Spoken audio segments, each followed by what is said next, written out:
they say, at least here in the United States, we say Ireland's greatest export was or is Irishmen. So some absurd percentage of us, myself included, have partial or full Irish ancestry. So what I want to ask you about, and we've spoken about this previously, just very briefly, is Irish citizenship by descent and then Yep. Irish citizenship by associations, which obviously sometimes gets confused with the two, but of course they're related but separate. And this is a practice that I happen to know you deal with, okay, along with the others. So first question, Stephen, who is entitled to Irish citizenship by descent, let's say in the United States? Anywhere. Yep. So grandparents, if you have a grandparent born on the island of Ireland, you're good.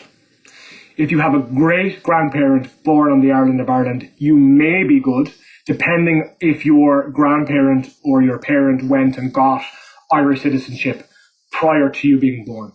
You can keep going back. I mean, there's people, I've dealt with people who go back 7 or 8 generations or whatever, like, back to famine times pretty much in terms of birth here, but they would have done the right thing by getting their passports and keeping them up to date for years and years and years and years.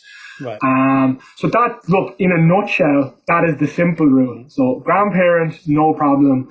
Great grandparent depends on what your grandparent or your parent did, and any further back will depend then on what the previous generation did.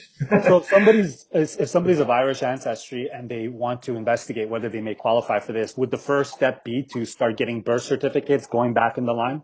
That is literally part one. I mean, it's literally 101. And again, Americans, I love real Americans. Like, as in, I have the passport, but, not really. And everyone gets so excited about, like, well, my great grandfather was from a field in the middle of this little rural village, which is like a townland in the middle of nowhere. At the real Ronald Reagan, when he came to Ireland, it was like that. He went to a place called Ballyporeen, which is like this tiny little village. And, I love the enthusiasm when they come. And then when you have to tell them, well, you don't really qualify by descent, we have to do a different way, which you mentioned, Irish associations.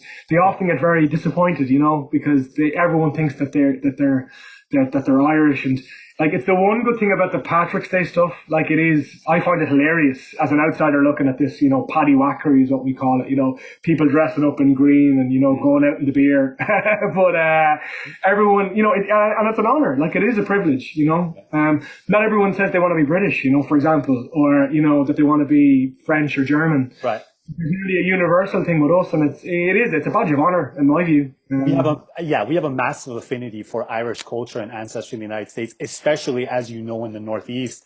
Boston's the epicenter, of course, but New York, Philadelphia, even stretching down the eastern seaboard, we just have so many people who either like Irish, culture, or they associate in some way, even if they've never been there. Last question about citizenship by descent before I ask you about citizenship by associations. So if somebody has an Irish ancestor that was born in Ireland, that's further back than just the grandparent, they could still qualify by citizenship by descent if each individual was registered in the foreign birth registry Exactly. Is that correct? That is exactly it. As long and it was done before birth. So Right. It was done before you were actually born. Yeah.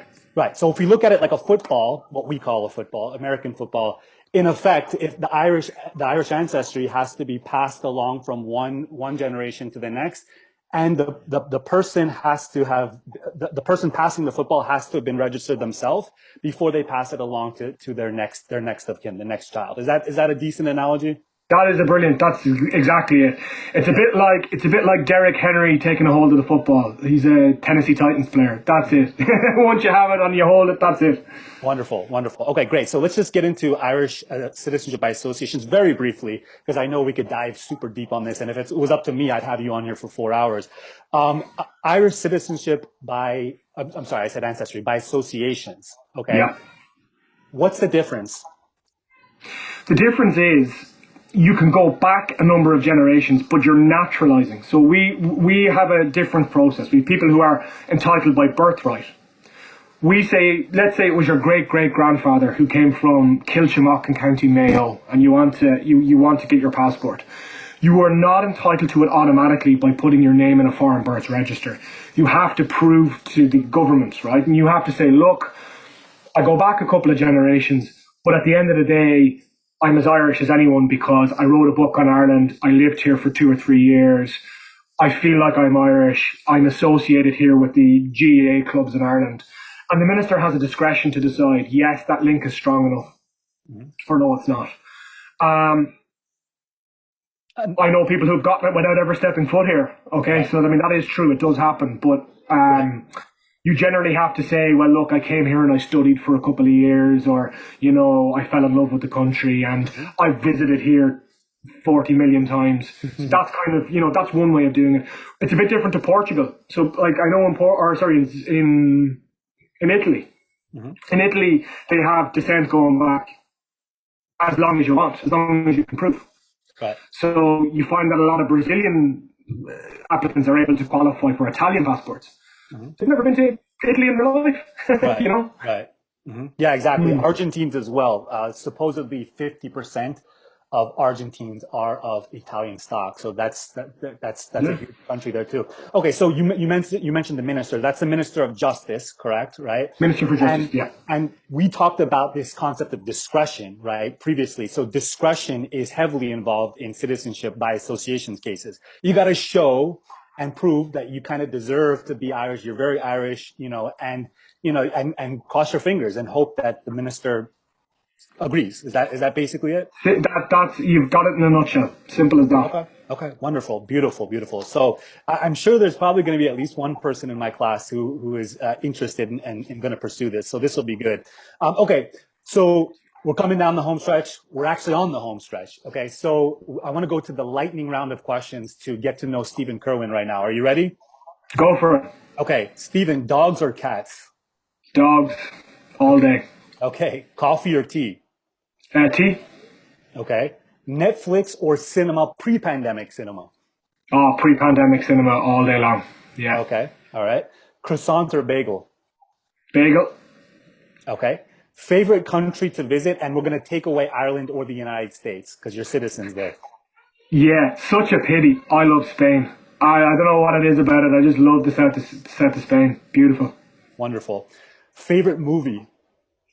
Oh, God. I'm going to be really stereotypical and say Shawshank. I mean, I know that's like, oh my God, everyone has said it, but it's a classic. Goodfellas, Godfather, Nice. I'm with you on all of those. Last lightning round question, iPhone or Android? iPhone. Although I wish Android. My iPhone is acting up at the moment, so.